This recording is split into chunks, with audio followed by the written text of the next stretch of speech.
SRGDS Matriculation News Channel. இன்றைய திருக்குறள் அதிகாரம் 33 கொல்லாமை பகுத்துண்டு பல்லுயிர் ஓம்புதல் நூலோர் தொகுத்தவற்றுள் எல்லாம் தலை. பொருள் பகுத்து கொடுத்து தானும் உண்டு பல உயிர்களையும் காப்பாற்றுதல் அறநூலார் தொகுத்த அறங்கள் எல்லாவற்றிலும் முதன்மையானது. நன்றி. आज का शब्द दल ग्रुप, गर्मी समर, आशा ओप, पत्र लेटर, सकुशल सेफ, रास्ते वेस. धन्यवाद.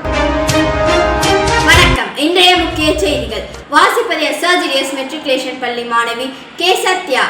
19/7/2025 இன்று SRGDS மெட்ரிகுலேஷன் பள்ளியில் மாணவர்களுக்கான சதுரங்கம் போட்டி நடைபெற்றது.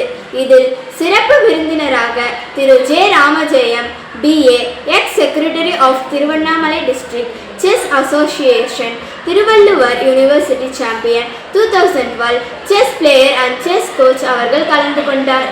திருவண்ணாமலையில் உள்ள MGM பல் மருத்துவமனையிலிருந்து SRGDS மெட்ரிகுலேஷன் பள்ளி மாணவர்கள் மற்றும் பெற்றோர்களுக்கான சிறப்பு பரிசோதனை முகாம் நடைபெற்றது. 19/7/2025 இன்று தேசிய கால்பந்து தினமாக கொண்டாடப்படுகிறது. கால்பந்து விளையாட்டில் ஒவ்வொரு அணியிலும் 11 வீரர்கள் இருப்பார்கள். மொத்தமாக ஒரு கால்பந்து போட்டியில் விளையாடும் வீரர்களின் எண்ணிக்கை 22. இதில் ஒரு கோல் கீப்பர் மற்றும் 10 அவுட்ஃபீல்டர் வீரர்கள் இருப்பார்கள். கால்பந்து போட்டிகளில் வீரர்கள் கோல் அடிக்க, பந்தை கட்டுப்படுத்த, மற்ற வீரர்களுக்கு பாஸ் செய்ய என்று பல வேலைகள் செய்வார்கள். கால்பந்து விளையாட்டில் வீரர்கள் எந்த நிலையிலும் இருந்தும் விளையாடலாம். இத்துடன் இன்றைய செய்திகள் முடிவடைகிறது. நன்றி, வணக்கம்.